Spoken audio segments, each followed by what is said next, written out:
What's up YouTube?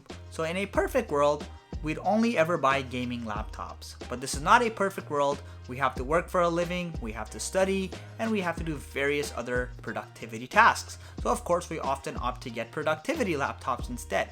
That doesn't mean we don't want to game, and that of course beckons a very important question, which is, can you do casual gaming on a productivity based laptop, and what kind of performance you can expect? That's the very reason I often make these videos where I take everyday productivity laptops and just put a couple of modern games on them to give you guys an idea what kind of performance you can expect from your machine.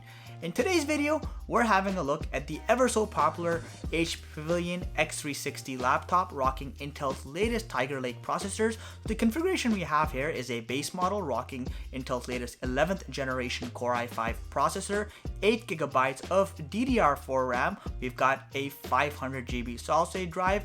On the GPU department, we've got Intel's integrated Iris Xe chipset, the latest Wi-Fi and Bluetooth standards, and yes, this is a 14-inch screen with a 1080p native resolution. So of course for this test, I've taken a bunch of modern day games and ran them at the highest viable setting to see what kind of frame rates you can expect. Keep in mind, this is not a super in-depth gaming test. This is to give you a very general idea of the kind of gaming performance you can expect. If the game you wanted to see is not on here, I apologize. I'm limited both by a cost and time perspective. I can only buy so many games and only fit so many of them in a single video. So of course, again, the purpose here is general performance. As always, if you guys enjoyed this video, hit that like button, subscribe to my channel. Thank you for watching. Let's get started.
Still here? Great. Here's a quick post analysis. So you guys definitely saw you can actually game on this laptop, and depending on the game you're playing, you can have a fairly smooth and enjoyable experience. Now, of course, keeping your expectations modest, keep in mind this is not a gaming laptop, and B, it does not have any sort of powerful discrete GPU. Both those limitations, of course, means you're going to be playing on the lower side of settings.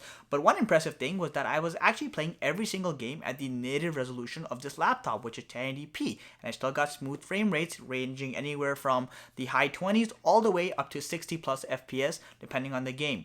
Now, one of the biggest bottlenecks here, of course, was that 8 gigabytes of RAM, especially games like Skyline that use a lot of real-time data start boggling down and see a fair bit of drop in frame rate. But if you had more RAM, let's say 16 gigabytes or even higher, you'll definitely notice a visible improvement in various games across different genres.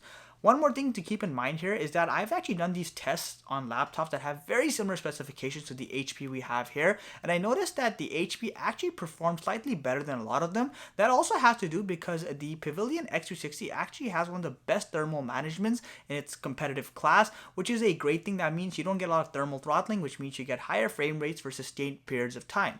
So overall, I definitely think that the HP Pavilion X360 is actually one of the better non-gaming gaming experiences out there. All in all, guys, I hope you enjoyed this analysis and this test. If you did, hit that like button, subscribe to my channel. Thank you so much for watching. Catch you in the next one.